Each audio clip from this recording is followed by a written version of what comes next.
There is a muscle inside your body that you have probably never consciously felt, and yet it may be quietly failing you every single day. It doesn't on a scale. It doesn't show up in a mirror. But its silence might explain why your stomach still pushes forward no matter how carefully you eat, why your lower back aches by mid-afternoon, and why standing up from a low chair suddenly feels like a small negotiation with your own body. What if the problem was never really about fat at all?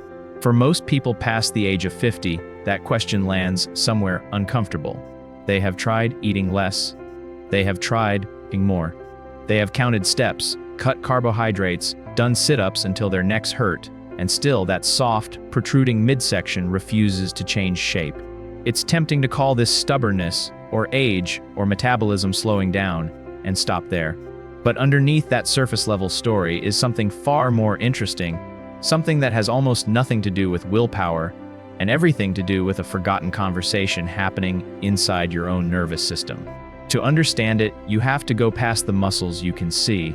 Underneath the rectus abdominis, the muscle responsible for the visible six-pack shape, there is a much deeper structural layer most people never learn the name of, the transverse abdominis. Think of it less like a muscle and more like an internal corset, wrapping horizontally around your torso, quietly stabilizing your spine and your organs from the inside out, long before you consciously decide to move. It doesn't flex to make you look a certain way. It exists to hold you together. Here is the part almost nobody explains clearly. As the decades pass, especially once people cross into their 50s and 60s, this deep stabilizing muscle doesn't necessarily shrink the way other muscles do with disuse. Something subtler happens first. The connection between your brain and that muscle begins to slow down. Researchers who study motor control call this a decline in neuromuscular efficiency, and it means that even when the muscle tissue is technically still there, your nervous system takes longer to activate it at the right moment, in the right sequence, with the right amount of force. The hardware hasn't necessarily failed. The signal has simply grown quiet. This is why traditional advice so often falls flat. Crunches, sit-ups, and even long daily walks primarily challenge the muscles you can see and feel working, while leaving this deeper stabilizing system almost entirely untouched. You can do hundreds of repetitions of a standard abdominal exercise and still never reach the layer that is actually responsible for holding your midsection in and your spine upright. It's a bit like tightening the outer bolts on a structure while the internal support beam continues to loosen. The visible is real. The results, understandably, stay disappointing. And this single detail changes everything about how we should think about the aging midsection. It is not simply a story about fat accumulation. It is, in large part, a story about structural support quietly giving way. When the deep core stops doing its job, the abdominal wall has nothing firm to rest against, so it drifts forward. The lower back, which was never designed to compensate for a disengaged core, starts absorbing pressure it wasn't built to carry alone. That's often where the dull, nagging ache across the lower spine comes from. An ache so many people over 50 have simply learned to live with, assuming it's just what getting older feels like. But there's a second layer to this story, one that reaches beyond the abdomen entirely into a part of the body most people never think to connect to their stomach at all: the glutes. It sounds almost unrelated, but the muscles at the back of your hips and the deep muscles of your core function as a single interconnected system, not as separate parts working in isolation.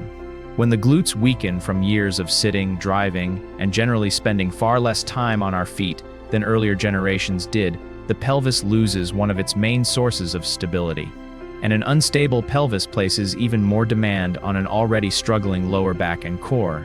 It becomes a quiet chain reaction, each weak link pulling on the next, until the whole structure starts to feel unreliable. This is worth pausing on, because it reframes something people often experience as embarrassing or discouraging into something far more understandable and far less personal. If you've noticed yourself gripping a countertop before standing, or feeling slightly less steady walking downstairs, or catching your reflection and wondering when your posture changed, none of that is really about laziness or decline in the way our culture likes to describe aging. It's closer to a communication breakdown between brain and muscle, and communication breakdowns can, in many cases, be retrained. That idea, retraining rather than simply strengthening, is where the science becomes genuinely hopeful. Because unlike some aspects of aging, neuromuscular connection responds remarkably well to slow, deliberate, low-impact movement. Not exhausting movement. The kind that asks your brain to reconnect with a muscle it has been ignoring, one careful repetition at a time. This is a fundamentally different approach than the push harder, burn more mindset most fitness content pushes. Here, the goal isn't exhaustion. The goal is communication. Physical therapists have used this principle for decades in clinical rehabilitation settings, often with patients recovering from injury, surgery, or long periods of inactivity, precisely because it doesn't rely on strength that may not be there yet. It relies on control. One of the most well-studied movements for this purpose involves lying on your back, knees bent, and learning to keep your lower spine gently pressed into the surface beneath you while slowly moving your arms and legs independently. It looks almost too simple to matter, but that stillness in your lower back, that quiet resistance to the world moving around it, is precisely the skill your transverse abdominis needs to relearn. It is, in the truest sense, a conversation between brain and muscle restarted. A second, equally underestimated movement trains something different but closely related: the ability of your core to stay engaged while your limbs are actively moving. When you think about it, exactly what walking, climbing stairs, and standing up from a chair all require. Your abdomen was never meant to work only while you're lying still. It was designed to stabilize in motion. Gently sliding one heel along the ground while keeping the lower back anchored teaches the core to hold its position dynamically, not statically, closing the gap between exercise and real life in a way that static core work rarely achieves.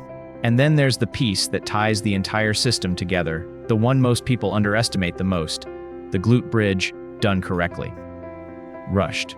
Not powered by the lower back or hamstrings, which is what happens when people move too quickly or lift too high. Done slowly, with intention, driving through the heels and consciously squeezing the muscles at the back of the hips. This movement reactivates the very stabilizers that support the pelvis from below. When the glutes wake back up, they take pressure off a lower back that has often been quietly overworking for years, and the entire lower body starts to function as one coordinated system again, rather than several disconnected parts each trying to compensate for the others.